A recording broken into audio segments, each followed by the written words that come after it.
सांगड़ जे ॻोठ मोहम्मद बचल राजड़ में फ़क़ीर शहमीर अली फ़क़ीर सावण राजड़ ऐं ॻोठाणनि पारां ईद मिलादुलनबी सल्लल्लाहु अलैहि वसल्लम जे मौक़े ते सालाना मीलाद मुस्तफ़ा जी तक़रीब मुनक़द कई वई,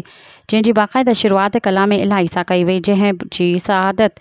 हाफ़िज़ सैयद आरिफ शाह खे हासिल थी। बाद में नात रसूल मक़बूल सल्लल्लाहु अलैहि वसल्लम पढ़ी वई, जंहिं बाद मौलवी शहमीर अली राजपर फ़क़ीर सावण राजड़ ख़िताब कयो, जॾहिं त मौलाना हाफ़िज़ दिलदार अहमद गुजो सिकंदरी ख़ुसूसी ख़िताब कयो ऐं तक़रीर कंदे चयो त अल्लाह ताला फ़रमायो आहे त ए रसूल, असां तव्हांखे सभिनी जहान लाइ रहमत करे मोकिलियो आहे। हीउ तव्हां जिन जे विलाद जो मुक़दस ऐं बारबरकत महीनो आहे ऐं असां सभिनी जे लाइ सुहिणे नबी करीम सल्लल्लाहु अलैहि वसल्लम ख़ातमुल नबीयीन हज़रत मोहम्मद मुस्तफ़ा जिन जी समूरी ज़िंदगी मशले राह आहे, जंहिंमें असां लाइ इंसान जी मोहब्बत जो दर्स ॾिनो वियो आहे। जश्न मिलाद मुस्तफ़ा सल्लल्लाहु अलैहि वसल्लम हर कोल रहमत आहे ऐं हर अमल हिदायत आहे। महफ़िल मिलाद मुस्तफ़ा सल्लल्लाहु अलैहि वसल्लम फ़क़ीर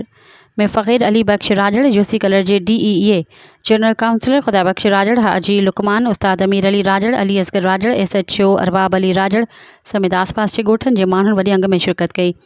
हिन मौक़े ते आख़िर में दुआए ख़ैर घुरी वई ऐं लंगर तक़सीम कयो वियो। मज़ीद ख़बरनि ऐं तफ़सीलात लाइ विज़िट कयो असांजी वेबसाइट www.awamiNewsHD.com ऐं ॾिसंदा रहो अवामी न्यूज़ HD।